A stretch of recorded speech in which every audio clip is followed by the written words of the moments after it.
Hi മേഘ fashions Idukki Kanjikuzhi. നമ്മൾ ഇന്ന് പരിചയപ്പെടുത്തുന്നത് കസ്റ്റമേഴ്സ് ഏറ്റവും കൂടുതൽ ആവശ്യപ്പെടുന്ന സെമി ടസർ സാരിയുടെ കളക്ഷൻസ് ആണ് കേട്ടോ. 6 ഷെയ്ഡുകളാണ് വന്നിരിക്കുന്നത്. നല്ല ബ്യൂട്ടിഫുൾ ആയിട്ട് വന്നിരിക്കുന്ന 6 കളറുകളാണ് കൊണ്ടുവന്നിരിക്കുന്നത്. 999 ആണ് റേറ്റ് വരുന്നത് കേട്ടോ. ഫസ്റ്റ് വരുന്നത് ഞാൻ കൊടുത്തിരിക്കുന്ന ഒരു ബാഡാമല്ലി ഷെയ്ഡാണ്. അതിൽ ഫുള്ള് ത്രെഡ് വർക്കാണ് കേട്ടോ വരുന്നത്. ഫുള്ള് ത്രെഡ് വർക്ക് വന്നിട്ട് തീരെ ലൈറ്റ് ആയിട്ട് വരുന്ന ഒരു കസവ് വരുന്നുണ്ട്. നല്ലൊരു പാർട്ടി വെയർ ആയിട്ട് യൂസ് ചെയ്യാൻ പറ്റുന്ന കളക്ഷൻസ് ആണ്. ഇത് വരും.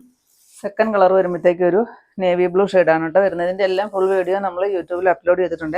നെക്സ്റ്റ് ഡാർക്ക് ചിക്കു കളർ വരും. തൊട്ട് താഴെ കാണുന്ന ലിങ്കിൽ നിങ്ങളൊന്ന് പ്രസ് ചെയ്യുവാണെങ്കിൽ നേരിട്ട് നിങ്ങൾക്ക് ചാനലിലോട്ട് പോകാം കേട്ടോ. നെക്സ്റ്റ് വരുമ്പോഴത്തേക്ക് ഒനിയൻ പിങ്ക് ഷെയ്ഡ് വരും. പിന്നെ നമ്മുടെ ഗീവ് അവേ നടന്നുകൊണ്ടേയിരിക്കുകയാണ്. നമ്മുടെ വീഡിയോയുടെ താഴെ വന്ന് കമൻറ്റ് ഇടുന്നവരിൽ നിന്ന് നമ്മൾ എല്ലാ 15 ദിവസം കൂടുമ്പോഴും ഒരു വിന്നറെ സെലക്ട് ചെയ്തിട്ട് 1000 റേറ്റ് വരുന്ന ഒരു ഗിഫ്റ്റാണ് കേട്ടോ കൊടുക്കുന്നത്. ഇതാ നെക്സ്റ്റ് വരുന്നത് കഴിഞ്ഞ ദിവസം ഞാൻ കാണിച്ചിട്ടുണ്ടായിരുന്നു. ഏറ്റവും കൂടുതൽ എൻക്വയറി വന്ന 3 ഷെയ്ഡുകൾ നമ്മൾ വീണ്ടും റീസ്റ്റോക്ക് ആയിട്ട് കൊണ്ടുവന്നിട്ടുണ്ട് കേട്ടോ. ഇതിൻ്റെ റേറ്റ് വരുന്നത് 999 തന്നെയാണ്. നെക്സ്റ്റ്